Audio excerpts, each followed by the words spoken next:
오늘 우리가 볼 말씀은 열왕기하 16장이 되겠습니다. 16장 1절에서 9절까지 먼저 읽겠습니다. 르말랴의 아들 베가 제17년에 유다 왕 요담의 아들 아하스가 왕이 되니 아하스가 왕이 될 때 나이가 20세라. 예루살렘에서 16년간 다스렸으나 그의 조상 다윗과 같지 아니하여 그의 하나님 여호와께서 보시기에 정직히 행하지 아니하고 이스라엘의 여러 왕의 길로 행하며 또 여호와께서 이스라엘 자손 앞에서 쫓아내신 이방 사람의 가증한 일을 따라 자기 아들을 불 가운데로 지나가게 하며 또 산당들과 작은 산 위와 모든 푸른 나무 아래에서 제사를 드리며 분향하였더라. 이때 아람의 왕 르신과 이스라엘의 왕 르말랴 아들 베가가 예루살렘에 올라가서 싸우려 하여 아하스를 에워쌌으나 능히 이기지 못하니라. 당시에 아람 왕 르신이 엘랏을 회복하여 아람에 돌리고 유다 사람을 엘랏에서 쫓아내었고 아람 사람이 엘랏에 이르러 거기에 거주하여 오늘까지 이르렀더라. 아하스가 아수르 왕 디글랏 빌레셀에게 사자를 보내 이르되 나는 왕의 신복이요 왕의 아들이라. 이제 아람 왕과 이스라엘 왕이 나를 치니 청하건대 올라와 그 손에서 나를 구원하소서 하고 아하스가 여호와의 성전과 왕국 곳간에 있는 은금을 데어다가 아수르 왕에게 예물로 보냈더니 아수르 왕이 그 청을 듣고 곧 올라와서 다메섹을 쳐서 점령하여 그 백성을 사로잡아 길로 옮기고 또 르신을 죽였더라. 자, 먼저 유다 왕 아하스에 대한 이야기가 오늘 본문에서 나오고 있죠. 요담 왕을 이어서 20세의 유다 왕이 오른 아하스 16년간 유다를 통치했다고 하고 있어요. 이때는 언제냐면 예언자 이사야가 활동하던 시기, 우리가 잘 아는 이사야. 이사야서 내용하고 같이 봐도 될 것 같죠. 이런 게 구약의 흥미로움이란 말이에요. 이 아하스라는 이름은 여호와스를 줄인 이름이에요. 여호와하스. 아하스라고 불렀다는 거죠. 아수르 비문에는 여호와스 원문이 다 기록되어 있습니다. 그의 평가도 악하다는 거예요. 여호와 보시기에 정직하지 행하지 않았고 유다 왕임에도 불구하고 이스라엘의 여러 왕들이 걸어간 길로 행했으며 심지어 이방인들의 우상 숭배 의식에 따라서 자기 아들을 불 가운데로 지나가기까지 했다는 내용들이 나와요. 물론 산당에서 제사를 드리고 분향하는 것도 계속 이어졌죠. 그러니까 이 아하스라는 사람은 유다 왕들 가운데 대표적으로 악한 왕이라고 할 수 있는 거예요. 그래서 열왕기 저자는 그에 대해서 이스라엘의 여러 왕의 길로 행했다 이렇게 평가하잖아요. 우리가 여기까지 봤지만 이스라엘의 여러 왕의 길로 행했다는 평가는 유다 왕 여호람 또 아하시아 이 왕들을 소개할 때도 똑같이 나왔던 평가가 아닙니까?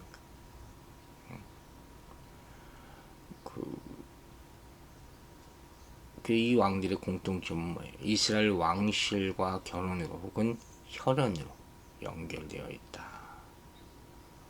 그러니까 이게 누구와 같이 친하게 지내느냐, 이게 중요한 거예요. 여호람은 이스라엘 공주 아달랴와 결혼했고 아하시아는 이스라엘의 공주 아달랴의 아들이었단 말이에요.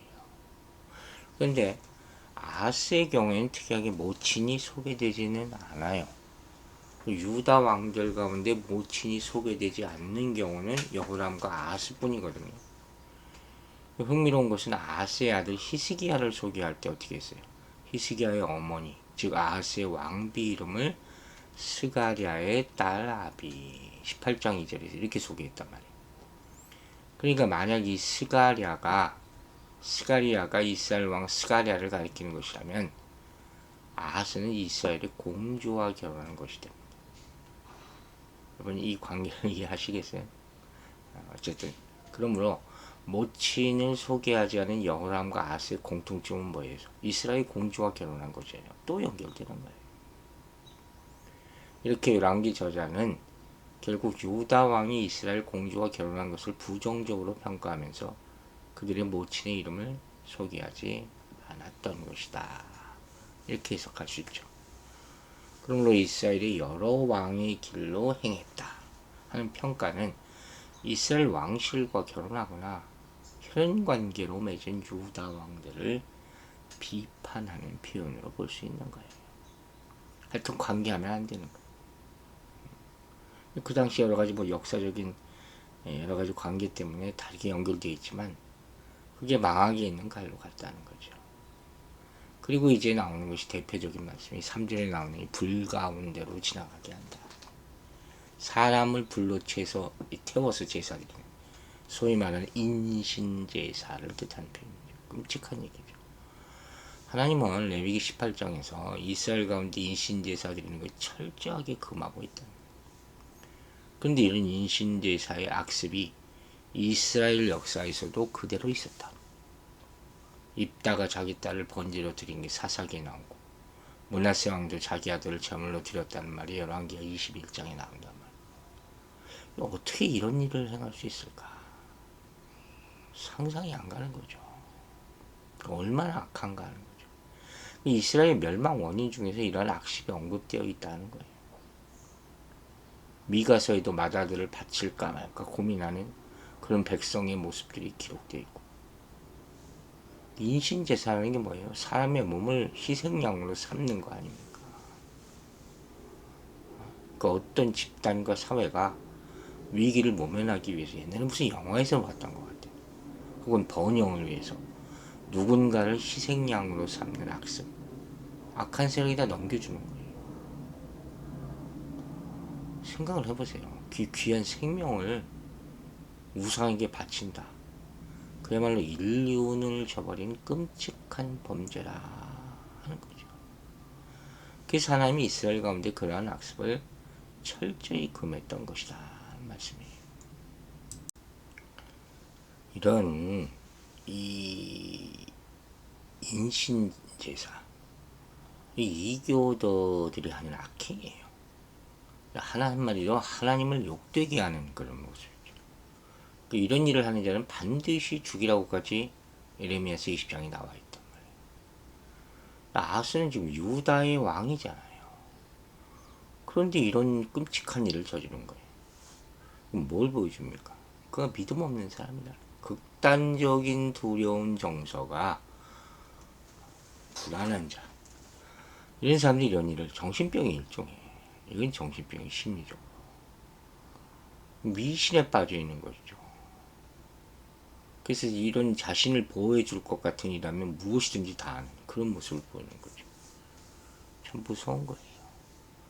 그러니까 성전과 왕국에 있는 보물까지 다 바치면서 아스로 왕의 도움까지 또 구하지 않습니까? 이렇게 하나님은 제외한 채 모든 수단과 방법을 다해서 불안해서 해오려고 안절부절 못하는 거예요. 사람들이 이렇게 술에 의지한다 그러잖아요. 그거 다 이런 거예요. 믿음이 없는 사람의 모습은 비참함 그 자체다. 참 이게 안타까운 거죠. 우리가 배웠잖아요. 우리가 하나님을 떠나면 하나님이 계셔야 할 자리에 바로 우상이 들어옵니다. 그리고 시간이 지나면서 하나님이 싫어하시는 일을 점점 거리낌 없이 하게 되는 거예요. 요담을 위해서 왕이 되는 이 아하스는 다윗의 길을 떠났고 우상을 숭배하고 하나님이 가증하게 보이시는 일은 몰래게 제의까지 행하고 순식간에, 정말 주위 이런 사람들 보면 너무 안타까워요. 이 순식간에 뿌리 내리는 거예요. 그러니까 결국 하나님이 미워하시는 일까지 아무런 두려움 없이 하게 되고 함부로 말하게 되고, 그래서 하나님을 떠나지 말라 하는 것이죠. 여러분 다시 한번 돌아보시기 바랍니다. 하나님께 순종하고 있습니까? 아니면 하나님을 떠나지 우상으로 섬기고 있습니까? 돈을 우상으로 삼아 쫓는 것은 아닌지, 명예를 우상으로 삼는 건 아닌지, 쾌락을 우상처럼 탐닉하는 것은 아닌지 냉정하고 진지하게 생각해 보시기 바랍니다. 이런 우상에 빠져서 하나님이 미워하시는 일을 거침없이 하고 있지는 않나 점검해 봐야 할 것이에요. 중요한 것은 처음부터 우상이 내 마음에 뿌리내리지 못하도록 영적으로 깨어있어야 한다 하는 것이죠. 이미 자신 안에 우상이 들어와 있다면 깊이 회개함으로 그 우상을 속히 제거하시기를 바랍니다. 이제 5절부터는 아람 에브라임 전쟁에 대해서 나와 있어요. 이 뭐냐? 아람 왕 르신과 이스라엘 왕 베가가 연합군을 형성해서 유다를 공격하고 예루살렘을 포위한 전쟁. 이게 바로 아람 에브라임 전쟁이에요. 이 에브라임이 뭔지 아시죠? 북이스라엘 지파들 가운데 가장 세력이 강한 지파 이름이 에브라임이에요. 그래서 그 당시에는 이스라엘 대표하는 이름으로 사용되곤 했던 것이죠. 우리가 알다시피 당시 유다는 작고 미약했잖아요. 유다보다 강한 나라들인 아람과 이스라엘이 연합군을 이루어서 함께 일해서 예루살렘을 공격한 것은 신속하게 점령하겠다는 거죠. 국제 정세를 또 보면 당시 아수르가 강대국으로 부상하고 있었고 지중해 연안 국가들은 아수르에 대항해서 반아수르 전선을 형성하고 조공 바치기를 거부하고 있었단 말이에요. 이러한 와중에 유다 왕 아하스가 이사야의 권고를 듣고 친아수르 정책을 취한 것이죠. 그리고 이 초강대국으로 떠오르면서 연일 승승장구하는 아수르 세력을 도저히 막을 수 없다고 판단했고 반아수르 전선에 가입할 경우 함께 멸망할 수 있다는 생각에 독자적인 행보를 남대에 취한 것이죠. 그런 이스라엘 시각에서 보면 이제까지 이스라엘의 영향력 아래 있던 유다가 그 영향력을 벗어나는 거잖아요. 그러니까 당연히 그쪽에서 보면 응징할 필요가 있다고 생각했겠죠. 그래서 아람 왕과 이스라엘 왕은 처음에 특공대를 투입해서 유다 왕 아스를 제거하고 나발의 아들을 유다 왕으로 세우려고 했어요. 근데 유다 왕조가 신하만 죽였을 뿐 유다 왕을 제거하는데 실패하게 됩니다. 이렇게 되자 결국 군대를 동원해서 예루살렘을 포위하게 된 것이죠. 이때 아람이 우시아가 건축했던 엘랏을 점령하고 유다 백성을 쫓아냈다.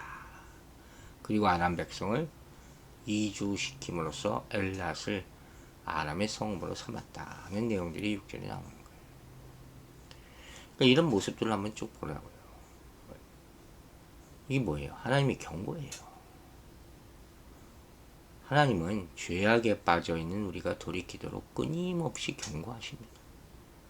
그럼에도 계속 깨닫지 못하면 위기 상황까지 일으켜서 우리가 하나님을 찾아 잘못을 뉘우치며 도움을 구하게 하신다 하는 말씀이에요. 아하스가 우상을 숭배하고 죄를 행하며 가증하게 죄악에 깊이 빠져 있을 때 하나님은 이런 군사적인 압박으로 유다가 위기에 빠지게 하시는 거예요. 정신 차리게 하시는 거예요. 왜? 우리를 사랑하시기 때문에. 이런 위기와 고통을 주시면서 그분에 돌이켜서 간절히 찾게 만드시는 그런 의도가 있는 것이죠. 그런 영적으로 어리석은 자들이 이것을 깨닫지 못하고 계속 죄 가운데 머물다가 결국 하나님의 징계를 받게 되는 안타까운 모습을 나타내는 거죠. 근데 우리는 한번 생각해 봐야 돼요. 우리가 혹시 살면서 갑자기 고통과 어려움을 만날 때 무슨 이유로 이런 일을 당하게 되는지 빨리 판단해야 되는 거예요. 만약에 그것이 믿음을 지키기 위해 혹은 하나님이 주신 소명을 이루게 겪는 어려움이라면 끝까지 인내하며 믿음을 감당해야 되겠죠. 그러나 자신의 죄 때문에 벌어진 일이라면 바로 회개하고 용서를 구하고 그분께 돌아가야 된다 하는 것이죠. 하나님이 회개할 기회를 주실 때 아직까지 은혜가 있다는 거예요. 그때 모든 죄를 솔직하게 쏟아내고 정결하게 해주시기를 갈망해야 할 것입니다. 여기 나오는 이 어리석은 아하스처럼 끝까지 고집을 부려서 하나님이 징계를 받는 일은 없어야 할 것입니다. 이제 7절부터 9절까지 이 아람 이스라엘 연합군에게 포위당한 예루살렘의 모습이 나오죠. 이들은 함락되진 않았지만 연합군은 물리칠 능력은 없는 거죠. 그 이사야서 7장을 보면 이때 이사야 선지자가 아하스에게 아람 이스라엘 연합군의 도발이 성공하지 못할 것이라는 예언을 전해요. 이런 것들이 비교해 보면 참 재밌다는 거죠. 그럼에도 불구하고 아하스는 하나님을 의지하는 대신 아수르를 의지하게 됩니다. 그래서 7절에 나오는 대로 아수르 왕 디글랏 발셀렛에게 예물을 보내면서 도움을 청했다 하는 거죠. 그래서 이 디글랏 발셀렛이 아하스의 왕의 요청에 따라서 서방 원정을 감하게 되는 거예요. 이때 아수르는 다메섹을 점령하고 그곳 주민을 다른 지역으로 강제 이주시키게 됩니다. 이후 다메섹은 아수르의 성읍 중 하나가 되게 되고, 이 강제 이주 정책은 아수르가 일반적으로 취한 식민지 정책이죠. 그리고 아수르 왕은 아람한 의신을 죽이고 아람을 완전히 정복하게 되는 거죠. 결국 외세에 정복당하게 되는 거예요. 이사야 선지자가 분명히 예언했다는 것을 우리는 기억하고 있어야 돼요. 여러분, 다시 한번 얘기합니다. 하나님은 우리가 하나님을 찾도록 위기를 주신다고 했어요. 근데 어리석은 사람들은 세상적인 방법을 사용해서 이를 외면한다는 거예요. 그분 하나님을 더욱 멀리 떠나고 그분 앞에서 더 큰 죄를 짓는 것이죠. 르신과 베가가 예루살렘에서 돌아와서 유다를 치려고 할 때 하나님은 아하스가 그분을 간절히 찾고 의지하기를 원하시지 않았습니까? 이사야 선지자를 통해서 예언하지 않았습니까? 그러나 아하스는 아수르 왕에게 도움을 청해서 위기를 받아 외세에 의지한 거예요. 잠시 위기를 넘긴 것 같지만 곧 결정적인 위기를 맞게 되는 것이죠. 여러분, 세상적인 방법으로 잠시 위기를 모면하고 여전히 문제에 시달리게 되는 것이죠. 더 큰 문제에 빠지게 되는 것이죠. 끝까지 하나님만 의지하는 우리 모두가 되기를, 교회가 되기를 주의 이름으로 축원합니다. 기도하겠습니다. 아버지 하나님 감사합니다. 오늘 아침에도 주의 말씀과 함께 우리가 깊이 묵상하며 시작하게 하심을 감사드립니다. 믿음이 없는 사람의 모습이 얼마나 비참한지 우리에게 보여주셔서 깨닫게 하심을 감사드립니다. 우리가 하나님을 떠나는 순간 그 자리에 우상이 자리 잡게 됨을 두려움과 떨림으로 보고 예수 이름으로 다 물리치게 하여 주시고 다시는 우상의 길로 돌아가지 않도록 모든 습관과 생각과 이런 것들을 성령으로 제거하여 주시옵소서. 처음부터 우상이 내 마음에 뿌리 내리지 못하도록 분별하게 하시고 그러기 위해서 영적으로 깨어있게 하여 주시옵소서. 우리가 혹이라도 우상에 공격을 당했다면 두려워하지 말고 죄악에 빠져있는 우리의 마음을 돌이킬 수 있도록 그 믿음을 허락하여 주시옵소서. 우리 고난 가운데서 우리 믿음을 잃지 말게 하여 주시고 흔들리지 말게 하여 주시고 끝까지 주님만 바라보며 매일매일 하루하루의 삶을 믿음으로 살 수 있도록 성령이 우리와 함께하여 주시옵소서. 우리 삶과 우리 가정과 직장 또 교회를 지켜주시는 주님 믿사오며 감사드리며 예수 그리스도 이름으로 기도했습니다.